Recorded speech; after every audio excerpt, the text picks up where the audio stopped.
Hey, and welcome back to another episode where Daniella and myself, Richie Bra, we go over some Q&A that you guys have sent through. So, Daniella, welcome again. How are you today? Hello. This Thank morning? you for having me again. I'm good. Yeah, it's early morning here, 9 a.m. Well, it's not too early, it's 9 a.m. But I'm good, feeling great. A little bit cold. The weather here, it's like changing every single day. But I'm good. How are you feeling? I'm really good, thank you. The weather again is changing constantly. We've had really cold. Currently it's cold, and I think next week we actually go warmer again, oddly. So the weather is all over the place. Mm. And it sounds like it for you because you're going into summer. Yeah. We are like full blown first month of winter. I mean, the weather is sitting at the right level it should do for winter right now, but it's going back up next week. We want Yeah, snow. We want snow. it's crazy, right? It's Yeah. crazy. It Yeah. changes. It's so bipolar. It just changes every day. Literally every single day, every week changes. Yeah. But yeah, today we're gonna be doing a Q&A. We have a few questions here that you guys ask us on Instagram. There's quite a mix of everything, and I love when you guys ask those questions because remember, the more you ask, the more you're gonna learn. If you don't know something, ask. We only know what we know, and if you wanna learn more about this topic or if you want to improve your fitness, ask those questions. So let's get started. Okay, I'm gonna go first because I've got quite a few questions here. Wicked. So someone asked, I usually fast all day on the day I'm having my cheat meal. Is this a good idea? Great question. Okay. So firstly, I'm gonna start with breaking down Mhm. cheating, okay? Because I feel like cheating is such a broad word to use when it comes to like, your nutrition, your lifestyle, your diet or whatever. And I think the word cheat, quite often people take it very loosely and they think that they can just have whatever they want, um and everything's going to be fine and they'll just jump on board the next day. If you are, for example, working on a fat loss, weight loss goal or toning goal, you are going to have to think about being in a deficit of some sort. Now, if you start cheating and you have this cheat meal and it's once a week or it's Mm. once, I don't know, when you feel like it and you just decide to cheat on your diet, you're actually cheating on the fact that you should be in a deficit. You're taking yourself out of a deficit. So you've got that mentality in your head that you're on this diet, quote, Mhm. and then you're going into this day or meal where it's a cheat. Now, we have no idea how many calories you're having. That could be taking you out of a deficit, not even to maintenance. It could be making you overshoot. So you could actually be in a surplus without even realizing. So that's what I would say in regarding to cheat. Now, let's say that we rephrase it and we say that it's a refeed.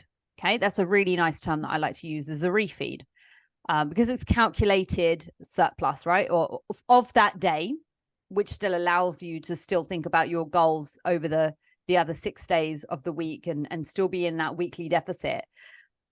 With fasting, that's actually quite a clever way of doing things. If it's something that you feel like you're mentally, you feel quite strong about, you feel like you can get through that and you haven't got this sort of like all or nothing mindset, I think it's actually quite helpful. You'll find that people that are actually well versed in their bodies, they're well versed in increasing calories or decreasing calories depending on where they are in the year. um, they might actually utilize the fast, and the fast can be quite good because all you've done is restrict the eating window that you're eating in. And it could also be that you're taking a meal out, you're having a meal later on in the day. A fast can actually feel, yeah, it could feel quite good. And yeah, I don't think it's a bad idea. I think it's a good way of like saving more calories, if you like, or banking more calories for later on in the day for when you do go Mm. out. But again, we have to have that strength in our mindset that we are not going all or nothing, where you've been starving the whole day. And then as soon as you go right and ready to eat, you eat everything in sight and you wolf down 4,000 calories in one sitting. That's not what you want to do. Yeah. Yeah, but I think that's the first time I disagree with you. Okay. I just had to say it. Yeah. Because like, you know how you mentioned like you don't like the word or the term cheat meal because it means it sounds like you're cheating on your diet, and then it puts you into the mindset that you're cheating, you might be eating more calories. But the way I see it, I don't really see anything wrong with the term cheat meal. I know like it doesn't appeal to many people. I know that not everyone use this term in the right way. You know, some people, like you say, they're gonna cheat and they're gonna go crazy and they're gonna eat whatever. But the way I see it, I use the term cheat meal. I like it. And the way I see it, it's just like that thing or that meal that you're looking forward to on the weekend with your friends, with your partner, or by yourself, and you're enjoying that thing, that meal. And I personally don't like the idea of fasting the whole day for you to have that refeed or that cheat meal, just because if you do, with my experience and with the experience I have with my clients, what happens is like they're just starving the whole day. And they don't have breakfast, they don't have their snacks, they don't have lunch, because they know like, okay, tonight I'm gonna be going to this fancy restaurant and I want to eat everything. So they're starving the whole day, and then by the time they go to the restaurant, they're so hungry that they end up eating more calories because they're like, I'm hungry, I want to eat, and they go into this like crazy mode of like, I want to eat everything. Yeah, that's just how I see it. So like in my opinion, I feel like if you're gonna have your cheat meal or your refeed, or whatever you want to call it, that meal out with your friends, I feel like you should eat your meals as usual during the day. Stay hydrated, number one thing. Have your breakfast, have your snacks. If you're not hungry, obviously don't force yourself, but don't stop eating just because you want to save the calories. But it's funny you say that, because I feel like everyone has like an opinion, obviously do what works for you. This is just what works for me, but you do what works for you. I agree. And that's the thing. I take it with a pinch of salt here, because I'm not saying that it's for every single person, that you have to be quite well versed. You have to not have that emotional connection to this cheat, if you like. But no, I really do agree with your point, and I like the way that we had a spin on both sides. We both had some really valid points, and I do agree with you. But I think again, it's something I'm sure you can agree with me on, is that it depends from person to person. Yeah, it does. But I don't use cheat meals. Yeah. I don't use that word. But I use that word, cheat meals, and that's a question I asked my clients. I was like, are you guys okay with the term cheat meals, or do you prefer to use something else? And I will say all of them say, yeah, I'm fine, it's just a word. I feel like people just give too much meaning to that word. But yeah, like you say, like it's different person to person. Yeah. Just do what's best for you. Just do what works best for you, because only you know yourself better than anyone else. And like you see, like we all have different opinions. Just because this is my opinion, it doesn't mean it's right. It's the right opinion. Just because Richie has this opinion, it doesn't mean it's the only or the right opinion. Just take whatever you want to take and do what's best for you. That's the best thing. I think that's the best advice. Okay, perfect. All right. So do you want me to add one? Yeah, if you have one, cool. Go. So how can I not overindulge during the holidays? So how not to overindulge during the holidays? That's the question. Yeah, I think that's a question that we've been getting quite a lot. I've got quite a few questions about that as well. And I think like something for you to remember is that it's just another month. I feel like, people, when they think about December, Christmas, you already straight away have this mindset of, I'm going to be eating too much, I'm going to be drinking too much, I'm going to be doing too much of everything. If you already have that mindset, then yes, you're going to be doing too much of everything, because you're already assuming, you're already predicting what's going to happen. Just relax, chill. It's just another month. Yes, a little bit different because there's more celebrations, there's more gatherings, social gatherings with your friends, with your family, but just relax. Everything is going to be okay. One of the best ways for you to stop indulging or eating too much, number one, is stop worrying too much about the future and just worry about what you're doing right now. Number two, try to keep your routine the same as usual if you can. Try to wake up at the same time. Try to get your workouts done in the morning so you can get them out of the way. Something that I found when I do my workouts in the morning, it puts you into that mindset that you're ready for the whole day. and you just want to stay on track because you already got your workout done. It's a funny thing, but I think it works. So get your workout done in the morning, stick with your routine, try to have the meals that you can as per usual. If you're going out, go to that place, enjoy, eat until you're satisfied, not full. Don't force yourself to eat the things that you don't want to eat. Don't If people are pressuring you to eat something, to drink something, don't listen to them because you are the one in control. Don't let them control you. If you don't want to eat that cake, politely say no. If you don't want to drink the alcohol, politely say no. You don't have to say yes to everything. We need to change that mindset. So yeah, just relax. It's going to be okay. Enjoy. I think that's the main thing. Next year or when you get back to your normal routine, you'll get back to normal. The main thing is just to enjoy, because if you don't, you're constantly gonna be thinking about like, I'm gonna put on weight, I'm gonna gain so much weight, this and that and blah blah blah, and it's not gonna let you enjoy anything. You're gonna feel so guilty, you're gonna feel so upset, and you're not gonna enjoy the Christmas season at all. Yeah. But what do you think? What are some tips that you will give? I think, as you've said, try and keep your routine as normal as possible. So I think for the people that are not currently engaged in any fitness program or any, they're not thinking about fitness, they're not thinking about their nutrition, they've tried earlier in the year and they've kind of stopped, and then November's come and December's come and they've got, oh my God, I need to just put the brakes on and I need to just like forget about everything. Look, I'll attack this in January, right? I think the thing to realize, that's worse. When you put it off, you think that you've got like this free pass to do whatever you want, right? Okay. I say that quite loosely because when we say whatever you want, it's like you could have that guilty gremlin sitting inside you and kind of going, I'm just going to like close my eyes. I'm just going to like, I'm going to overindulge. I'm just going to like, you could become very attached to this scenario in this area, because something that we've discussed before, Daniella, is how there's always going to be events going on throughout the year, and it's how we navigate through those.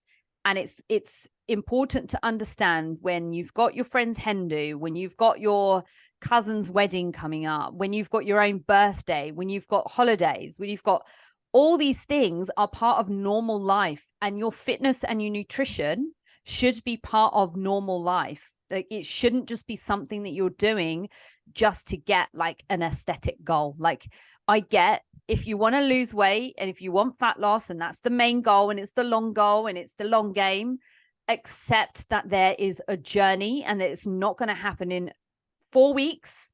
And it's not going to happen between now and January. Between now and January is all about trying to think about the habits that you've built over time. Think about the guiding through, almost like the maintenance as well, like thinking about this time to like enjoy what you're doing, enjoy the festivities, but without guilt, because you've spent enough time building good, healthy, sustainable habits that will help guide you through this period without guilt. And you'll just flow into January and you just be ready to kick ass come January. But right now it's all about maintenance. It's about thinking about those things, like you said, keeping yourself moving, keeping yourself hydrating, staying on top of stuff. And I feel like people who aren't thinking about that, it's very easy to become a bit of a vegetable around Christmas and just think, okay, there's like copious amounts of food, alcohol, telly, I'm just going to put my feet up and just be a bum. And I would say, in terms of overindulging, enjoy what you're having, know when to say yes, when to say no. Think about choosing as well, that you can't, not to say I'm going to have everything, but think about which one you truly want, and then take yourself on a walk. Get out and walk. Help that digestion. I love what you mentioned. I love how you mentioned. I love how you mentioned I love how you mentioned that we have to make fitness part of our normal, part of our lifestyle. Like, it's something normal. I feel like, people keep having this mindset of, whenever I start with my fitness journey, you know, I've done such an amazing work. I don't want to do all the work. You won't, because this is a lifestyle. This is something that you have to keep doing forever. It's not for a short period of time. It's not only to get ready for your wedding or for that event that you're going, or for next year because you're running a marathon or whatever. It has to be something that you do every single day. So we need to normalize being fit, lifting heavy weights, learning how to eat, picking and choosing what to eat, what things to put into your body, what things not to put into your body. Yeah, that's something normal. And something else that I think is gonna go well with this. I had a client yesterday, and she told me, Dani, I'm gonna be going away for almost 3 weeks and a half, almost 4 weeks. And she's really concerned. Like, she mentioned the word concerned a few times on the message. She's like, I'm concerned, I'm feeling overwhelmed. She's like, I did the same thing last year, and I didn't make the best options with the food. I was just indulging, blah, blah. And I was like, okay, first, relax. What happened last year happened last year. Last year, you were not in this journey. Last year, you didn't know how to eat. Now that you know how to eat, now that you're making better choices with your meals, with your training, now that you have this different mindset, things are going to be much better. Because once you know, once you have that feeling of feeling good just by eating healthy, making the right choices, you want that good feeling for the rest of your life. And when you go away and when you go to places that maybe you don't have too much control of the things that you're eating because the food is provided to you, you're going to make better choices, and you're going to eat the things that you want, and you're going to stop eating, you know, when you know when to stop eating. So don't stress too much. Once you learn how to eat, it just becomes easier and better and better and better and better. So just chill, relax. Everything is going to be just fine. I know it's easier for us to say this because we have been doing this for a long time.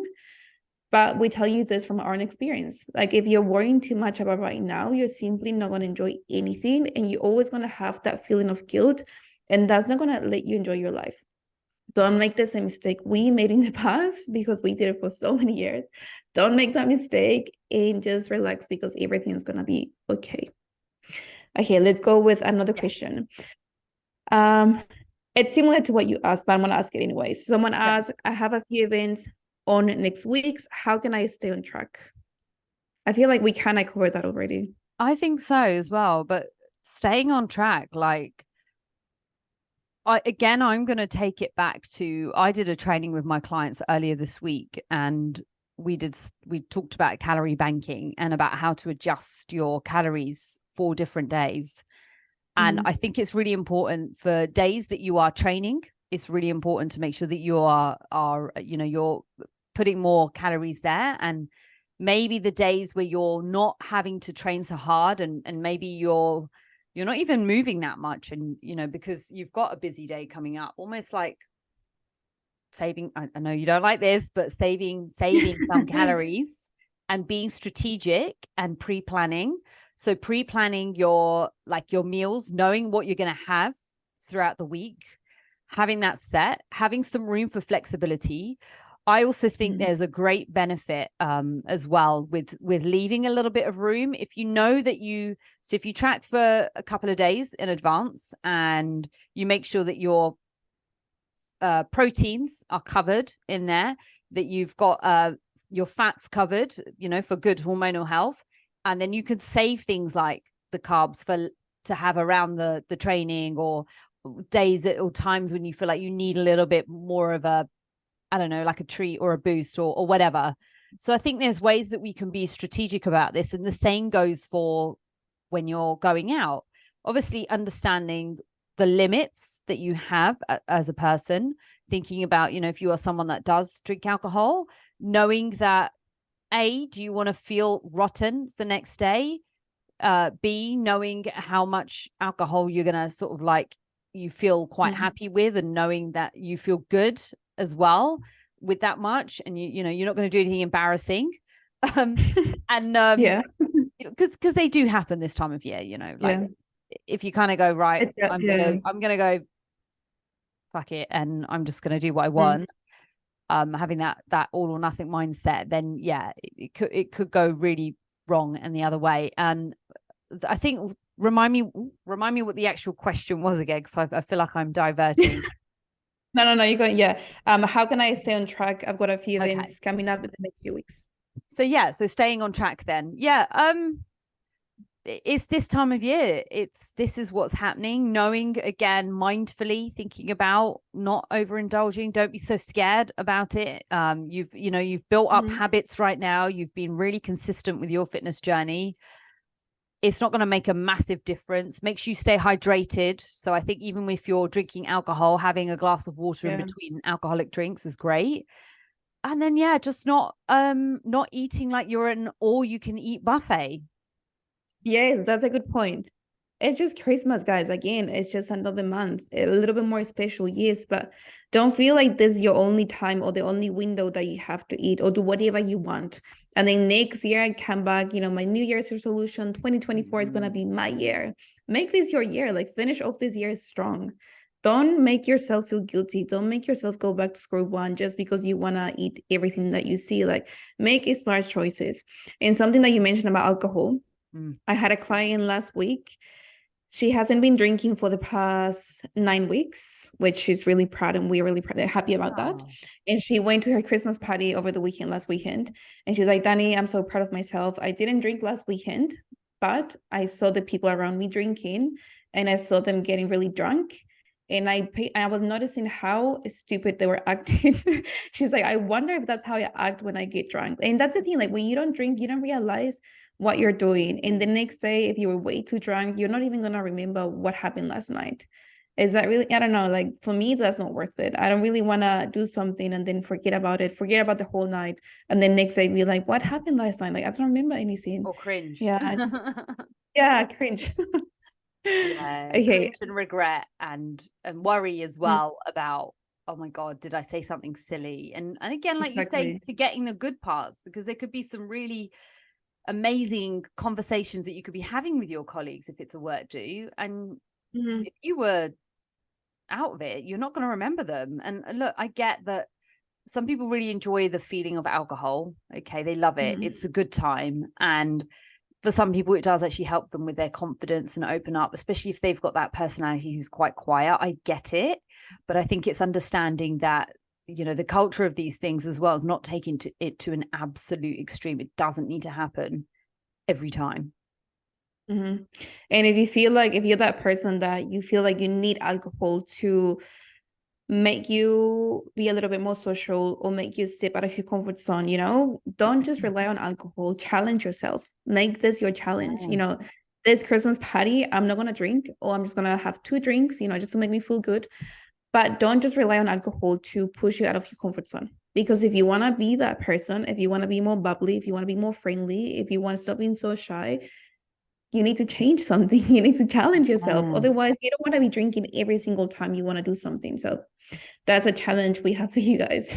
And I've got a funny one to say here, actually, because Daniella and I, we don't know each other. We've never drank to get on a podcast together. No. So I'm sure you can do it when you're in a room full of your colleagues that you work with. Yeah. But no, I get it. Look, it is Christmas and it's, it's what everyone's up to. Right. Shall we talk about another one? Yeah, I've got a really good question here. Unless you have one you want to ask. I have one as well. So okay, you go first, then I'll ask my question. Should I try and intermittent fast for fat loss? I know it's good for my body overall, but for fat loss, should I try it? Okay, let me ask you, not Richu, but the person that asked this. Why do you say, or why do you think it's good for your body? Is it because you feel like it's good for your body, or is it because someone told you it's good for your body, so that's what you have in your mind? Because to me, fasting, and I have a really strong opinion about this. Some people, if it's part of your culture, obviously I respect it and you have to do it. There's nothing we can change about that. But if you do it by choice because you feel like this is the best way or the best thing for my body to get rid of all the toxins and for my body to cleanse, fasting is just eating in that short period of time, on that short window that you have to eat. Let's say from 6 p.m. to 10 p.m. I have that window to eat something. You are starving yourself the whole day. And I just don't see how that's good for your body. I don't see how that's good for your mind. I just don't get it. I don't get how starving yourself by choice, it's a good thing for your body. It just doesn't make sense to me at all. Remember that fasting, does it work? Yes, it works, just because you're only eating in that short period of time. So you're not really consuming too many calories. So you're pretty much in a caloric deficit. That's the only reason why you lose weight. That's the only reason why you make changes. But it's not because you're starving yourself the whole day. Don't do that to yourself. I don't like this at all. You don't have to suffer to see those results. You don't have to suffer to lose those 2 kgs that you want to lose, or 3 kgs. Make smart choices. You can enjoy foods. You don't have to starve yourself. It's just all about the quantities and how much you eat. Agreed. It's Yeah. the biggest impact is total calories. So again, if we're talking about toning, fat loss, weight loss, we are talking about total calories. However, with intermittent fasting, there could be some potential for helping regulate blood sugar levels, especially if people, have insulin issues, insulin resistance. Again, I think you have to really think about the total day, and you have to think if it's worth it. If you are in a position where your work is so hectic that all you would be doing is snacking and picking just out of boredom, wouldn't it be better to have a big meal and then yes, have an extended period where you are not eating? So technically you are fasting. You could do it I know we typically think of skip breakfast, eat 12 till 8 fasting, but you could do it the other way around. You could go, I'm going to eat 8 o'clock till 4, then I'm going to fast through the evening. So there's so many different ways that you can do it. And I think it all depends on what fits and suits your lifestyle, because somebody that can smash out a massive meal at 8 a.m. in the morning and then just be completely full and sustained for a long period of time, sometimes that's actually really good, and they might not eat till evening. So again, it really does depend. But I think the key thing that I think, Daniella, you're trying to run home here is don't think starvation mindset that, oh my God, I'm just like forcing myself. Some people feel really good, and they actually feel quite energized being on a fast and having a fast. They don't look at it as a painful thing. They look at it as an opportunity to almost have a bigger meal at another portion of the day. Maybe. I love smashing out massive meals, just FYI, and I do a little bit of fasting here and there. Yeah. Yeah. Again, do what works for you. But like you said, like, don't just do it because you have that mindset of, I need to do this. I need to starve myself the whole day, and then I will only eat from this time until this time. If that's the mindset that you have, trust me, you need to change that, because you're not having a good relationship, a healthy relationship with food. But if you're doing the other way around, I like how you mentioned that, like, eat from 8 a.m. until, let's say, 12 p.m. and then fast for the next few hours. That's another way that you can see it. So it gives like different approaches. Different ways that you can do the fasting. So just make the smart choices. Make a smart choice. Don't overcomplicate it. Yeah. Again, it depends on your lifestyle, right? It depends on what's required for you. So I think that's really key to think about. And don't do it, as Daniella said, don't do it if it's starvation, and also if somebody told you to, or you read it in a magazine, because that's where people get it from. A lot of the time they heard it on Instagram, or they saw it in a magazine. Don't do it. And don't do it. That's the main key point. Don't do it just because you saw it from someone else. Okay, I've got a really good question here. My stress levels are so high at the moment, and cravings are too intense. How can I manage my cravings? Okay, so this is an interesting one, because already we're looking at the trigger for stress, and we're thinking about when people have like a trigger and you're stressed and you go straight for food. It's like you need to almost swap the thing that you go for. You need to swap like the vice, or understand what is it that's making you stress and making you hit straight for food, because we cannot ignore the fact that, yes, a lot of us do have an emotional response to stress, and then our emotional response, is going for food. It gives us comfort. It releases endorphins. It makes us feel like happy and satisfied. And, I think there's so many different ways of looking at it. But we need to think about what is it that you are getting stressed about? What other things can we do to replace the mindset of going, if I'm stressed, I'm going to go and eat whatever. Or if I'm stressed, I'm going to take a deep breath in. I'm going to breathe out. I'm going to count backwards from 10, or I'm going to get out for some walk. I'm going to let the wind slap my face and slap some sense into me.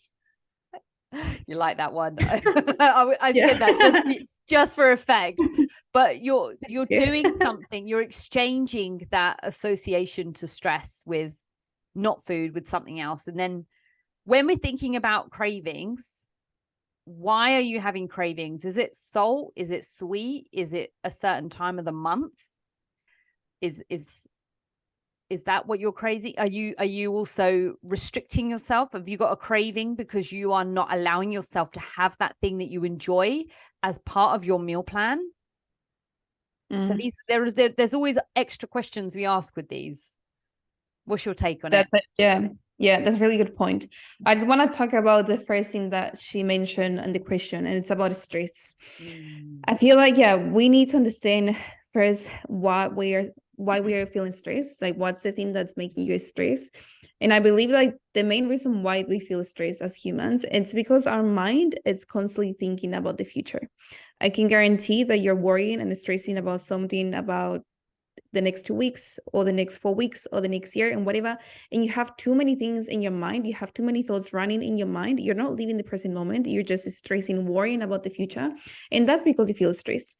And there are actually 3 types of stress that you may not know about, but I'm going to tell you because I find this so interesting. Okay. So we have stress is actually a good thing. It's, it's a way that our body responds, and it's a good thing that we have stress. We have the good stress and then the bad stress. If we didn't have the stress, then we wouldn't be able to react to a situation like a lion chasing you. You wouldn't be able to have those like quick thoughts and like think, climb the tree, do whatever you have to do. So the first type, it's called the EU stress. So the EU stress is actually the good stress. That's the one that we feel when we do a really good workout and you have those like endorphins in your body. You feel like amazing. Maybe you did a new PB, you lifted 100 kgs in your squats and you feel amazing. And that obviously lasts only a very short period of time because you feel amazing for a little bit, but then you go back to normal. So that's the EU stress. And the way that you can have more of this good stress is by pushing yourself out of your comfort zone. Because when you push yourself out of your comfort zone, let's say if you're afraid of doing public speaking, before you go on that stage, you're going to feel so nervous. You're going to have that EU stress. You're going to feel like, oh my gosh, my heart is pumping, my heart is racing. I feel like there's so much blood in my body, blah, blah, blah. But once you finish the speech, you're going to feel so good. You're going to feel so amazing. You're going to feel so proud of yourself. So if we want more of the EU stress, push yourself out of your comfort zone. The second type of stress is the hypo stress. So that's the under stimulation stress. So when you have the same routine, or if you've been having the same routine for a very long time, you wake up at the same time. And look, there's nothing wrong with having a routine. We always say have a routine. But when the routine gets too boring and you don't change it up and you don't do anything exciting, that's a hypo stress, because you are just getting used to the same things. You don't have any stimulation. You don't have any excitement in your life. And that's why you lack motivation, because it's the same thing. You don't feel like going to work anymore. It's the same boring thing. You don't feel like going to the gym anymore because you feel like it's the same boring thing.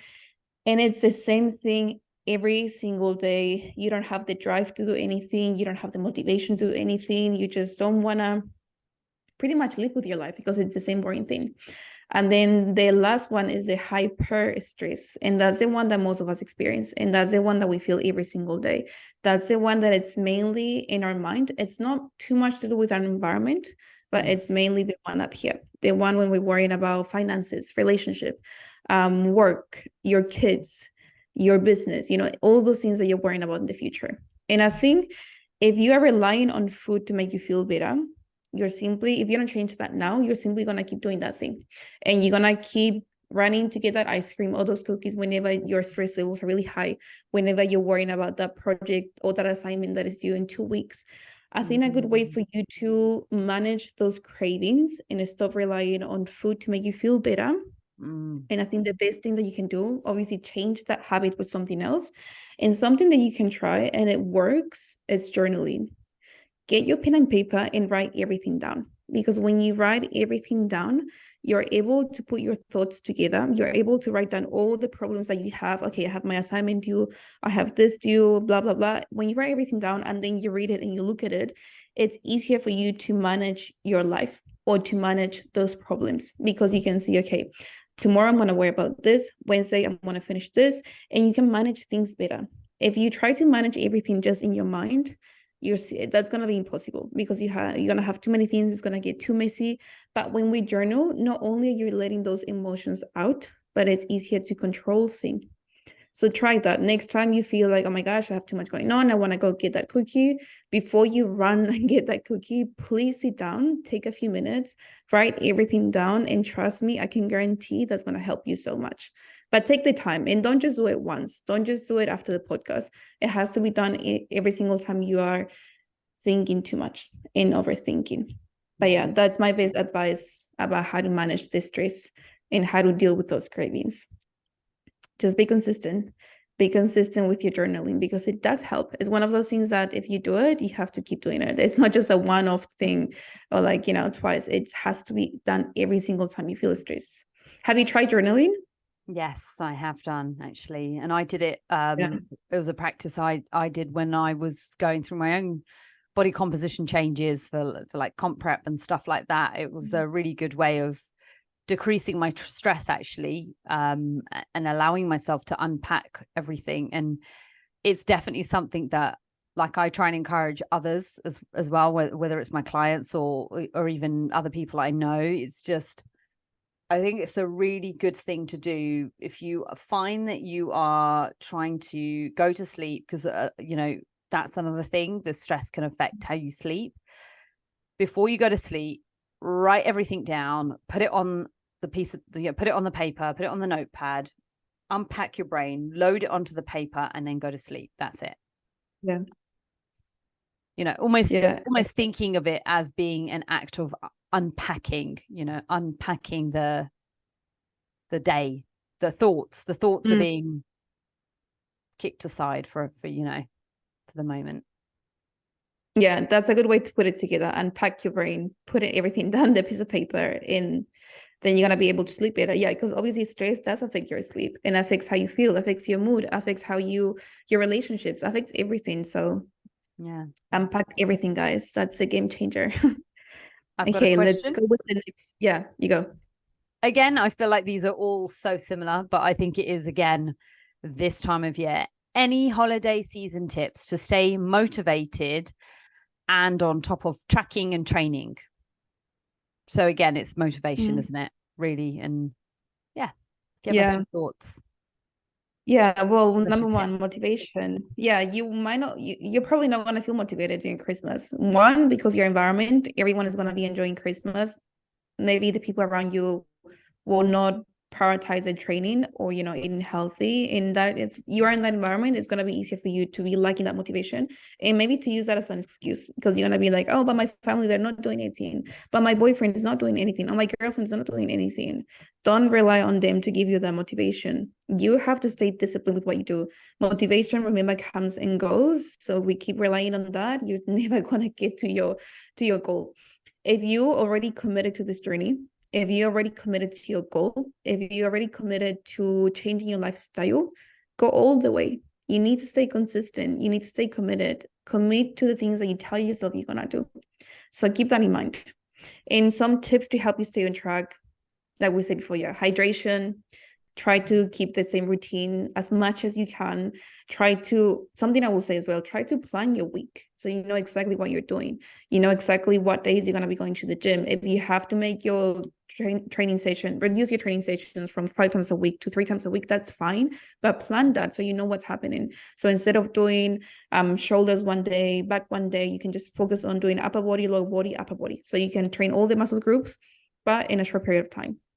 Make sure you are being mindful with the things that you're putting into your body and how much you're eating. Because if you're just eating like it's the last day of on earth, you're gonna eat everything. Be mindful of the things that you're putting into your body. Try to always prioritize that protein intake.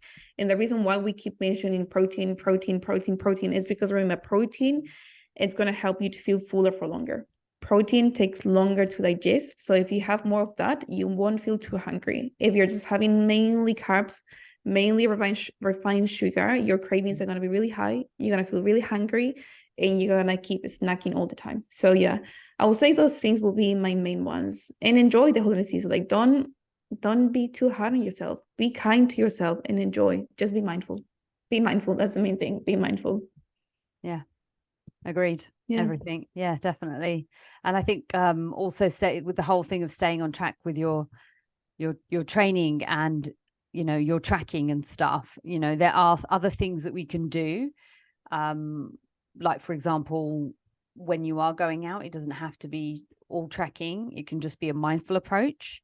And when it comes to your training, you can adapt things, as Daniela said, like changing your way of training. So, not doing different body parts, maybe opting for some full body stuff or even some upper lower stuff there. Another thing that I wanted to talk about was actually just trying to make getting some steps part of your holiday season. I think, if you've got a partner or a friend or a sibling or someone that you live with, like make it a challenge that you try and get out and walk every day, walk somewhere different, walk a different way round. And, I know that a lot of people take time off during this period. You're not going to be sat the whole time sitting and eating and drinking. You really shouldn't be. You do a little bit of that. You do some catching up. You get out, you take some time off, you have some lions, but you still, a lot of people take time off work. So you have actually got hours in the day to do things for yourselves. Like that's what this is about. And doing something for yourself is training, is keeping on top of that, is keeping on top of those steps as well. So just adapt. Try not to decrease the physical load. Try and think about keeping active during this time. Yeah, and I think also prioritize your self-care, because you're gonna be so busy with family, with kids if you have kids, with friends, doing the things, Christmas it gets really busy. So just make sure you make time for yourself, because if you're not making that time for yourself, you're simply gonna feel too tired. If you are too tired, you're not gonna make the best choices. If you don't make the best choices, you're gonna feel so guilty. If you feel guilty, you're simply are gonna take a few steps back, because you're gonna feel like, I might as well just go do this. Next year I'll come back on track. So don't do that to yourself. Look after yourself. Prioritize yourself. Remember that being selfish is not a bad thing at all. We have to be selfish, and it's good to be selfish because you're the only one that can take care of yourself.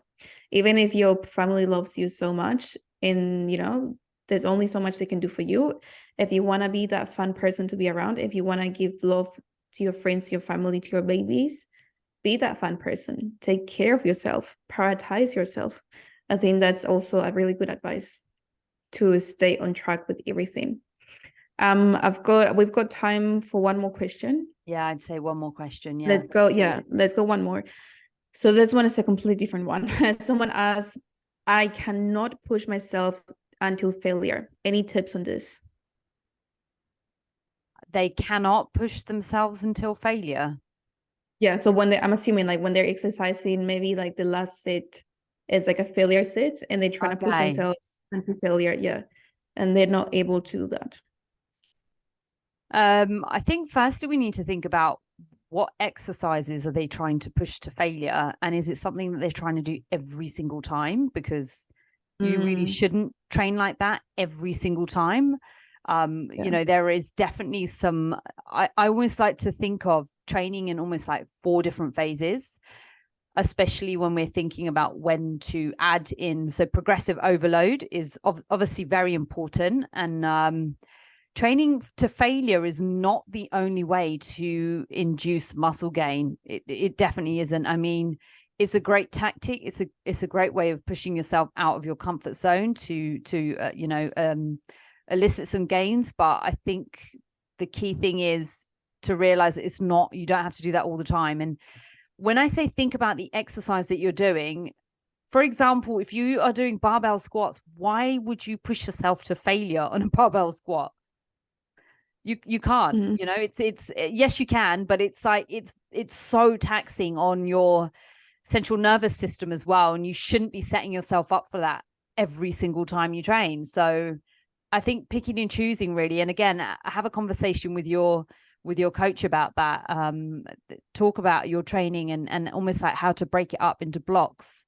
Depending on, if you are a woman as well, depending on your monthly cycle as well. I think it's really important to find out where you have the ability to do that, whether it's the physical strength, the emotional strength as well, to be able to do that. Does that answer the question? Yeah, I think it does, but I think also something else to mention is if you are, let's say, trying to push yourself in shoulder press, just a random example, and you want to push until failure, that's the only exercise you want to push yourself until failure, and you feel like you're stuck, like you can do more reps, but you're just not able to push yourself.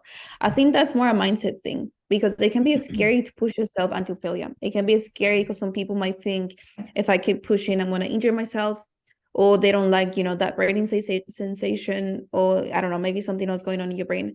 So you just have to cross that barrier if you really want to push yourself anti-failure. But like Richie said, like it doesn't have to be for every single exercise, because that's not the way you want to be training for every single exercise, pushing yourself anti-failure. But if it's just one or two exercises in your program, I will say when you're doing that exercise, just try to push yourself. If you can get someone, that'll be a little bit more beneficial, so that person can support you in the shoulder press. But if you're training by yourself, you just have to keep pushing and pushing and pushing. Going until failure is until you can't literally move that weight up anymore. So with the shoulder press, you like literally here and you're not able to push it anymore. And you know when you need to stop. Like don't push yourself, but don't push yourself to the point that you're gonna get injured, because that's not what we want. The whole point is just crossing that barrier and just doing a few more last reps and then stopping. But yeah, that burning sensation, I know it's not a nice feeling because you just want to stop as soon as you feel it, but that's sometimes necessary if you really want to fatigue that muscle. So be smart, push yourself. If you can get someone, trust me, that's going to be helpful. If not, you just have to break that barrier in your mind. And a really good thing that helps me when I want to push myself into failure, I make sure to focus on my breathing. By taking like really deep breaths, inhale, exhale all the way out, focusing on my breath kind of like takes the pain away from the muscle in that burning sensation, and I can really push myself, and then stop when I have to stop. So yeah, try breathing, go with someone if you can, and just stop thinking. Push that barrier in your mind. But I think that's all the questions. I mean, we have more questions, but we don't have enough time to answer all the questions. No, we don't. But also to add to that, just very quickly, is that I think the key thing is to not sit in your comfort zone. Yeah. Like, you want to try and get out and push yourself. But again, there will be exercises, again, like Daniella said, where you might need a spot. So just keep that in mind. Yeah. Don't be afraid to ask someone next to you, like, hey, do you mind spotting me? Push yourself. I know it can be scary. Like, obviously, if you see them busy, don't bother them. But if they're just on their phone texting, like, hey, do you mind spotting me just on my last set? Just help me push to 10 reps, 20 reps, whatever. That can be a good way also for you to push yourself out of your comfort zone, make new friends. Yeah. Maybe meet someone that you like, who knows? Get a boyfriend from the gym. But yeah, just push yourself. I think, push yourself. Push yourself out of your comfort zone. Yes, perfect. Daniella, that was amazing. Thanks again for the Q&A as well. I think that's great. I think we both had some questions come through, which was really good. Guys, keep sending them through. You can follow Daniella at Daniella Del Carpio. She is DDC Fitness. And yay, you got it right. Yay, on Richubra, that's spelled Richubraar. I am the girl boss. And we will see you here next time.